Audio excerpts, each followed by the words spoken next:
ছোট বাচ্চাদেরকে বিশেষ করে মোবাইল ফোন বড়রা দিবেন না। আমাদের বাচ্চাগুলোকে আমরা শেষ করে ফেলছি ভাই, বিশ্বাস করে আমরা খুন করে ফেলছি। আমার একটা 3 বছরের বাচ্চা আছে আলহামদুলিল্লাহ। কই অনেক মা বাপ বলে মোবাইলে গেমস না দিলে, কার্টুন না দিলে পোলাপাইনে খায় না। কই আমাদের বাচ্চা তো ঠিকই খায়। পোলাপাইন না খাইলে না খাবে, তাও দেখাবেন না মোবাইল, কারণ মোবাইল দেখাইলে যে ক্ষতি হবে তার চাইতে না খাইলে ওর কম ক্ষতি হবে। ওর চোখ শেষ হবে, ওর মাথা শেষ হবে, ওর ইমান শেষ হবে, ওর চেতনা শেষ, সব দিক থেকে ধ্বংস হয়ে যাবে। পোলাপাইন এখন সব অটিস্টিক মার্কা, বেশিরভাগ প্রতিবন্ধী এবং ফার্মের মুরগির মতো দেখবেন এক একটা তুলতুলা হয়। এগুলো কোনো কাজের না। ওই মোবাইল দিয়ে দিয়ে এদেরকে শেষ করে ফেলছে, মোবাইল দিয়ে দিয়ে ধ্বংস করে ফেলছে। আপনি আপনার বাচ্চার হাতে মোবাইল তুলে দিচ্ছেন না, বিশ্বাস করুন আপনি আপনার বাচ্চার হাতে ছুরি দিয়ে দিচ্ছেন ও নিজেকে শেষ করার জন্য। এই জন্য নিয়ন্ত্রণ করবো তো ইনশাআল্লাহ। এখন বাচ্চাদেরকে মোবাইল থেকে যদি দূরে সরাইতে হয়, আগে নিজেরা মোবাইলের অপব্যবহার থামাইতে হবে। আপনি সারাদিন ভূতের মতো মোবাইল টিপবেন আর বাচ্চাকে বলবেন আব্বু মোবাইল টিপতে হয় না, বই পড়ো, কাজ হবে না। কারণ পোলাপায়েন যখন দেখবে যে কিরে মা সারাদিন টিপে, আব্বা সারাদিন টিপে, আমি টিপতে বলে বলে না বই পড়ো, এই আমার আম্মা আব্বা এগুলো মনে হয় শত্রুতা করে আমাকে কোনো নেয়ামত থেকে বঞ্চিত রাখতে চাচ্ছে। এটা যদি নেয়ামতই না হতো তাহলে সারাদিন তারা টিপে কেন? বাচ্চারা দেখে শিখে বেশি, শুনে শিখে কম। তাদেরকে ওয়াজ করবেন কম, তাদের সামনে আমল করবেন বেশি। চেষ্টা করবো তো ইনশাআল্লাহ। আমারও আল্লাহ তাআলা ছোট বাচ্চা দিয়েছেন, বড় বাচ্চা দিয়েছেন। আমার 16-17 বছরের ছেলে আছে আলহামদুলিল্লাহ। আমার এই ছেলেকে আমি মোবাইল ফোন দেই নাই এখনো। 16-17 বছরের ছেলে প্রতিদিন মাদ্রাসায় যায়, ঢাকায় বাসা থেকে আসে। ধরেন কেউ বলল যে ভাই একটা মোবাইল না দিয়ে যদি বিপদে পড়ে কি হবে, ফোন করবে কিভাবে? তো প্রশ্ন হলো যখন মোবাইল ছিল না তখন মানুষ কি করত?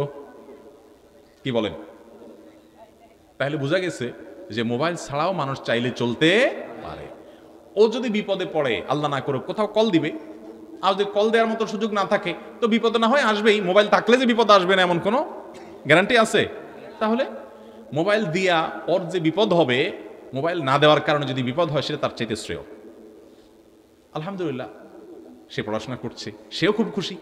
আমি তো ছেলেকে বলে দিয়েছি বাবা যখন তোমার মোবাইলকে চালানোর ক্ষমতা আসবে, মোবাইল তোমাকে চালাবে না। মোবাইলে তুমি ডাইরেক্ট হয়ে গেছো ডায়রিয়ার রোগীর মতো, সারাদিন দেখতেছো ঘাটতেছো, ডাইরেক্ট হয়ে গেছে, সারাদিন শুধু আতাও।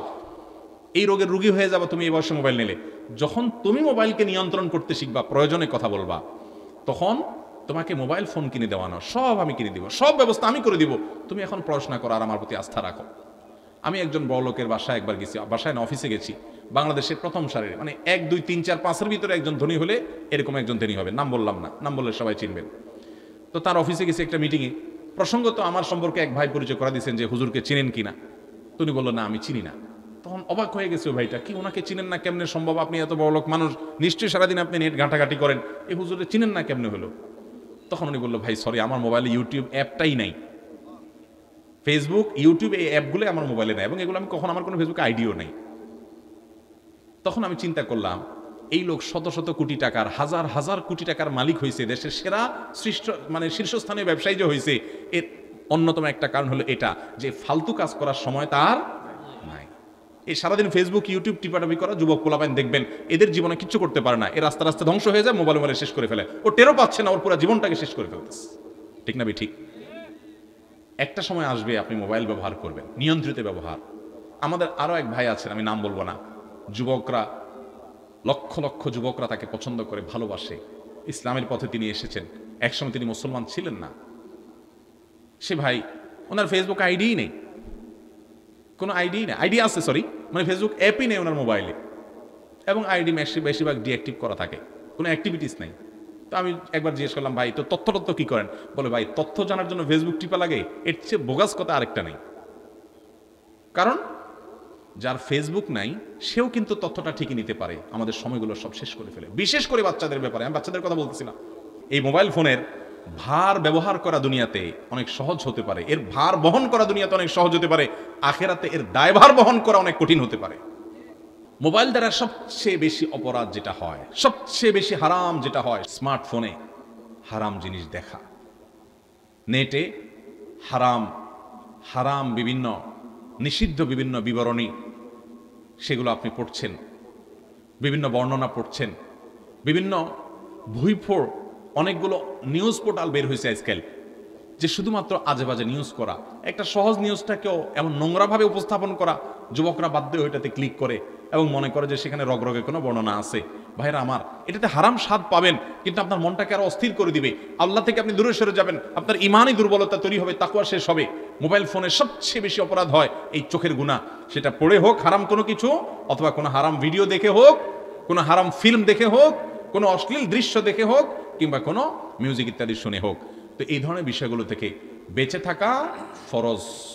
আপনার স্মার্টফোন যদি আপনাকে, অনেক যুবকরা আমাদের কাছে প্রশ্ন লেখেন, ভাই আমরা মাস্টারবেশনে আক্রান্ত, হস্তমৈথুনে অভ্যস্ত হয়ে গেছি, বাঁচতে পারি না। এর প্রধান কারণ হলো এই মোবাইল ফোন। আমি বলি যে আপনি মোবাইল ফোনটাকে, স্মার্টফোনটাকে চেঞ্জ করে ফেলেন, একটা বাটন ফোনে চলে যান, 6 মাস আপনি নিজের বিরুদ্ধে নিজে সংগ্রাম করেন, ইনশাআল্লাহ দেখবেন আপনার এই বদভ্যাস এমনি কি হয়ে গেছে, দূর হয়ে গেছে। সেই সাথে আরো যে পদক্ষেপ আছে বিয়ে শাদী করা, সেগুলো তো করবেনই। তাহলে ভাইরা আমার, মোবাইল দ্বারা সবচেয়ে বেশি পাপ হয় চোখের গুনাহ। আমার মোবাইলে আমি হারাম কিছু দেখব না। আমার ফেসবুকে যদি কোনো ফ্রেন্ডের, কোনো বন্ধুর লিস্টে থাকার কারণে খারাপ কিছু আসে, ওকে আনফ্রেন্ড করে দিব। কোনো পেজ থেকে খারাপ কিছু আসে, ওটাকে আনফলো করে দিব। কোনো নিউজ পোর্টাল থেকে বাজে কিছু আছে, ওইটাকে ব্লক করে দিব। কোনো গ্রুপে থাকার কারণে খারাপ কিছু আসে, ওই গ্রুপ থেকে লিভ নিয়ে নিব। সোজা কথা, আমি হারাম থেকে বাঁচার জন্য চেষ্টা করবো, কারণ আল্লাহ বলেছেন ওয়ালা তাকরাবুজ জিনা, জিনার কাছেও যেও না। যুবক ভাইরা আমার, আপনি আজকে একটা আর্টিকেল পড়বেন, খারাপ নোংরা একটা নিউজ পড়বেন, একটা মেয়েকে নিয়ে বাজেভাবে একটা নিউজ করেছে একটা বই কোনো প্রতিষ্ঠান কিংবা কোনো বড় মিডিয়া, আপনি সেটা আজকে পড়লেন। কালকে একটা ভিডিওতে একটা মেয়ের অঙ্গভঙ্গি, তার শরীরের বিভিন্ন অঙ্গ প্রত্যঙ্গ দেখলেন, হারাম মজা নিলেন। আপনি পরশু আরেকটা হয়তো আজে বাজে কোনো বাজে ভিডিও ক্লিপ দেখলেন, অশ্লীল কিছু দেখলেন, আপনার মনটা অস্থির হবে। আপনি চোখের জেনা থেকে মনের জেনায় চলে যাবেন, আপনি অনেক জেনায় চলে যাবেন, আপনার বৈবাহিক জীবন ধ্বংস হবে, ঈমান আমল ধ্বংস হবে, আপনি ইবাদতের স্বাদ থেকে বঞ্চিত হয়ে যাবেন।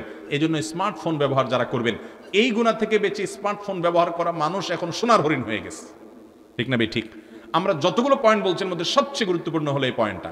বিধায় মোবাইল ফোনে হারাম কোনো কিছু দেখার ব্যাপারে আমাদের সবচেয়ে বেশি সতর্ক থাকতে হবে, সেটা দেখা থেকে সাবধান, আপনার বিরত থাকতে হবে। আল্লাহ তাআলা আমাদেরকে তৌফিক দান করুন। ভাইরা আমার, 13 নম্বর যে শিষ্টাচারের কথা বলবো তা হলো, মোবাইলে অনেকে টাইম পাস করার জন্য গেম খেলে। এটার জন্য আবার স্মার্টফোন লাগে না, বাটন ফোনেও চলে। ওই যে সাপলুডু চলে, আরো কি কি চলে, আছে না? ভাইরা আমার, মুসলমানের জীবনে এত অহেতুক সময় নেয় যে সে গেমস খেলে সময় কাটাবে। দেখেন, আমাদের অবসর সময়গুলোতে ইস্তেগফার, তাসবিহ, তেলাওয়াত, জিকির থাকার কথা ছিল, দুরূদ পড়ার কথা ছিল। এখন আমাদের কোনো অবসর সময় নাই। যুবকরা মসজিদে তো বটেই, এমনকি টয়লেটে যাওয়ার সময় মোবাইলটা নিয়ে যায়। ঠিক না ভাই? ঠিক। ওখানে বসে বসে টিপতেছে, যেখানে টয়লেটে 2 মিনিট লাগতো তার 10 মিনিট লাগতেছে, কারণ সে মোবাইল টিপতেছে বসে বসে। ঠিক না ভাই? ঠিক। বাইর হয় না, বাইর হয় না, বাইর হয় না, কারণ খুঁজে দেখেন মোবাইলটা নিয়ে ঢুকছে।